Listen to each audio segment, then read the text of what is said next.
Pemirsa, sejumlah pekerjaan rumah menanti pemerintah usai membentuk Badan Pengelola Investasi Danantara. Ya, Institute for Development of Economics and Finance atau INDEF menilai transparansi dan pejabat yang bebas politik praktis harus dapat diterapkan Danantara demi mendapat kepercayaan masyarakat, khususnya investor ke depan. Meluncurnya BPI Danantara usai diresmikan Presiden Prabowo Subianto membuka babak baru pengelolaan aset negara saat ini. Kepala Pusat Industri Perdagangan dan Investasi INDEF Andri Satrio Nugroho menjelaskan pejabat pengelola Danantara harus cepat mengambil kepercayaan masyarakat, khususnya investor.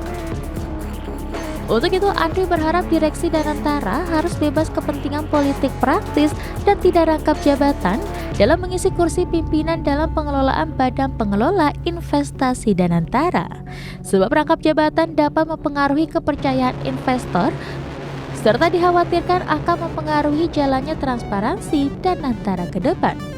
Karena kita melihat bahwa struktur dari organisasinya diisi oleh pejabat publik. Jadi harus memastikan bahwa pejabat publik ini tidak memiliki kepentingan politik praktis ataupun kepentingan yang lainnya begitu ya. Dan ini kan sebetulnya circle-nya ya kembali lagi saya sebutkan 4L gitu ya. Jadi tentunya pasti akan ada moral hazard yang cukup besar. Nah, ketika kita bisa meyakinkan bahwa ini adalah entitas yang yang dikelola secara prudent, secara accountability-nya cukup tinggi begitu ya, maka ya harus dibuktikan gitu ya.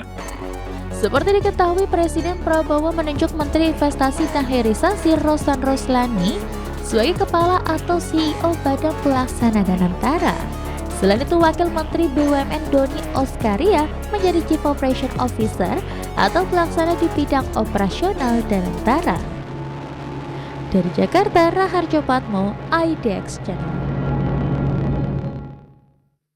Ya, tentunya usai BPI Danantara diluncurkan begitu ya Caya, ini tantangannya ya semakin banyak begitu ya, bahkan dari sisi audit, pengawasan dan juga intervensi politik nih. Apakah kemudian pemerintah dalam hal ini pengurus Danantara bisa meyakinkan masyarakat terutama investor bahwa hal-hal itu akan dilakukan secara akuntabel dan juga bisa dipertanggungjawabkan, sehingga kita harapkan ya jika targetnya tercapai rewardnya apa, dan jika tidak tercapai sanksinya seperti apa untuk para pengurus dari Danantara ini. Betul, inisiatifnya sih sangat baik begitu ya, tapi kemudian nantinya transparansi dan pengawasannya seperti apa, seperti tadi kita dengarkan juga begitu ya, dipilihnya Tony Blair sebagai salah satu dewan pengawas gitu ya, menimbulkan ada yang pro ada yang kontra gitu ya. Pronya mungkin akan menarik citra Indonesia lebih lagi di mata investor global begitu, tapi mungkin sejauh apa sih pemilihan Tony Blair ini jangan sampai hanya simbolis saja begitu ya, nantinya ke depannya jangan sampai masih diperguncingkan dengan kepentingan politik, nanti ada kepentingan asing juga begitu ya.